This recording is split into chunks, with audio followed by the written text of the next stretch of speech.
Järgmisel kevadel juba tõusis taeva poole Hiiu kaljukeele tühmal tüse kõrge torn, mida peale saare elanikkude keegi ei võtnud teatavaks. See punkt langeb kõrvale igast laevateest.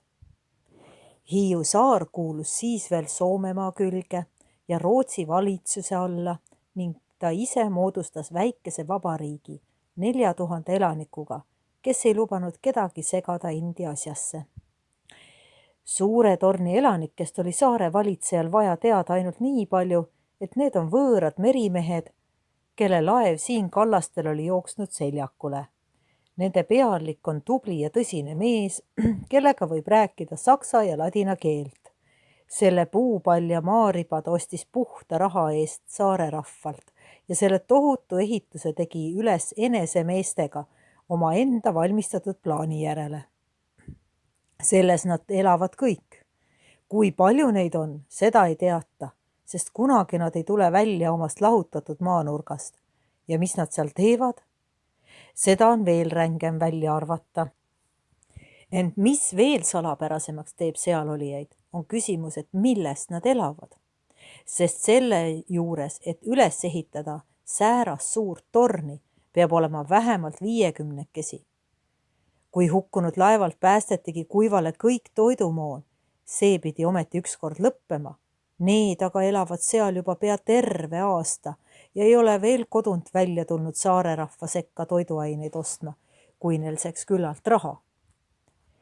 Aga raha peab neil palju olema, sest suvel Hiiu vananaised, noored tüdrukud ei julgegi sinna ligineda, viivad sinna igasugu puuvilja ja lilli suurte korvidega lukustatud värava taha.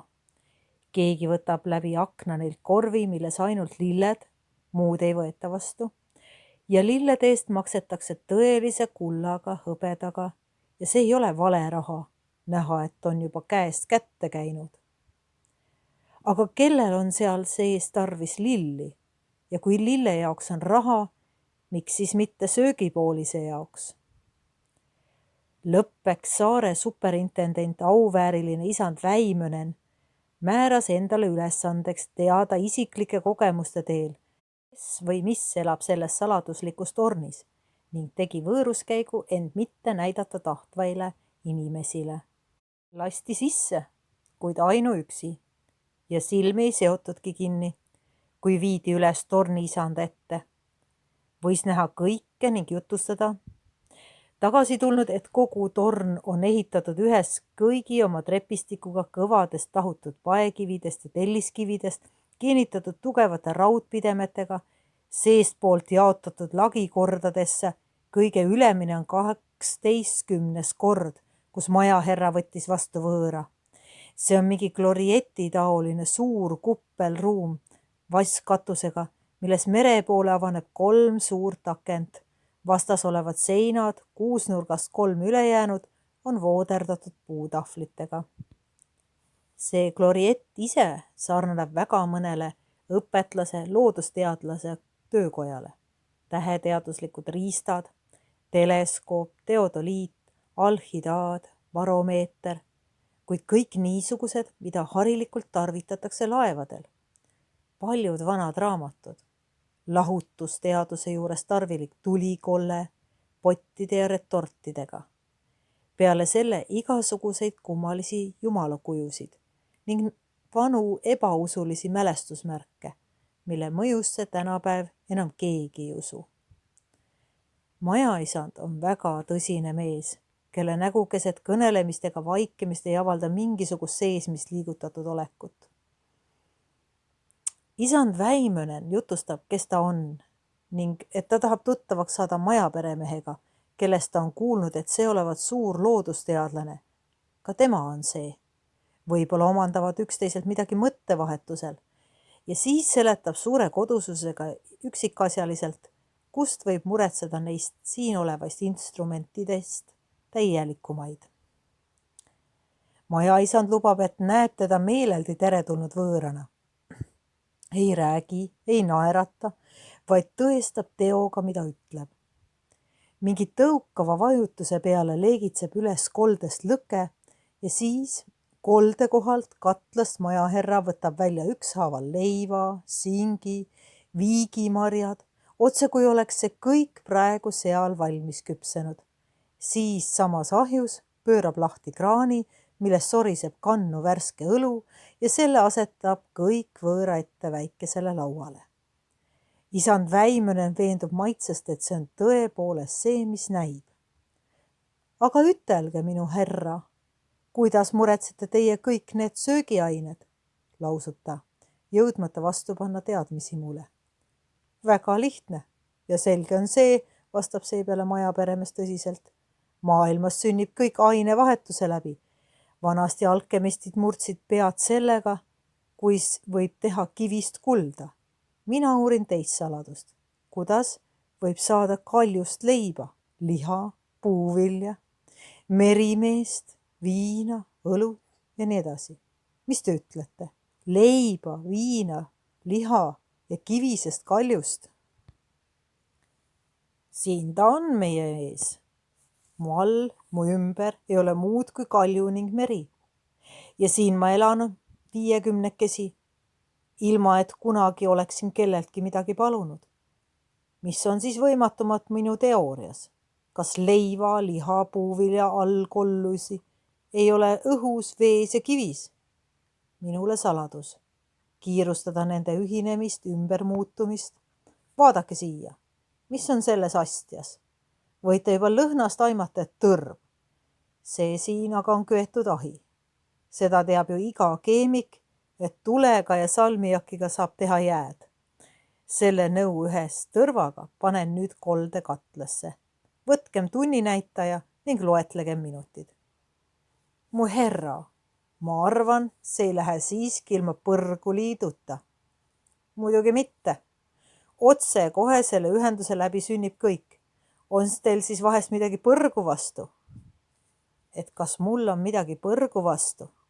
No jaa, sest see on ju väga vanast ajast jäänud mõiste. Veel neist ajust pärandatud, mil moes oli teooria, et selle maailma on loonud Jumal. Aga meie oleme ju säält ammu juba väljas. On ju ometi igasuguse elu tingimus sel õunakoore võrdsel maakamaral see, et otse kohe meie all on põrgu.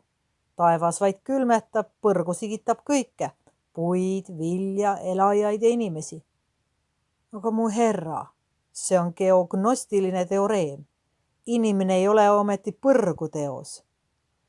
Aga miks ta ei peaks siis see olema, kui ta on nii loodud, et ta peab külmetama ja sellepärast tapab looma, et saada kasukat, nälgib ja tapab elaja, mis on lihast, januneb vere järgi, inimese venna vere järgi.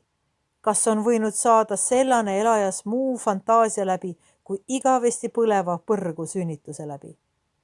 Aga kas teie siis olete unustanud inimese voorused? On inimesi, kes elavad Jumala käskude järele. See kõik on looduse vastane. Kõik need käsud on välja mõeldud inimese piinamiseks. Kogu piibel on aina eksituste kuhi. Iga voorus on mäss looduse vastu. Hea on see, mis ihule hea. Aga hing, mu herra, surematu hing.